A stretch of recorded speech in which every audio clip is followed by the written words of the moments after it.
دوما قريب. Assalamu alaikum jama'a musulmai, na gaisuwa na musulunci. Gaskiya sunana sarki Sulemana Mandy, ni ne sarkin zangon Oduman ga West, kuma ni ne vice chairman council of Zongo chiefs ga West municipality Amasaman. Na wani muna da yanzu za mu receive babban bako ina hanya zuwa shine Ramadan. Na gaisuwa ma musulmai mu duka da ke kan kasan Ghana da duniya duka, kamar Allah sa a yi da mu kuma a kare mu da lafiya.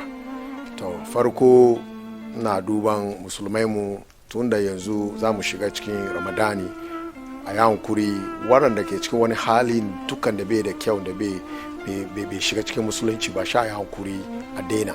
Kuma in Allah ya yarda muka kare Ramadan da lafiya, wannan halin kuma kara komo da shi a san kaman tunda mun sake shi mu sake haka nan.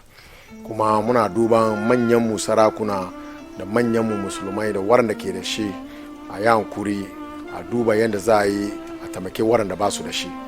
Yawan ka duba Oduman mu ma yadda muke yi ne, ya kai azumi, farko azumi muna koko nan har karshen azumi, kuma kowa ya san da zaman wannan cikin karkaran Oduman Zongo. Kuma na biyu waɗanda ba su da shi za su ma azumi, gurgurun da muke da shi muna kokari mu ba su.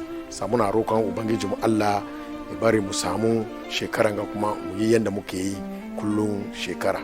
Kuma na wani na gaida musulmai mu duka, national chief imam da council of Zongo chief da kabilun sarakuna duka, Allah sa a yi da mu da Ramadan mu kare lafiya. Assalamu alaikum.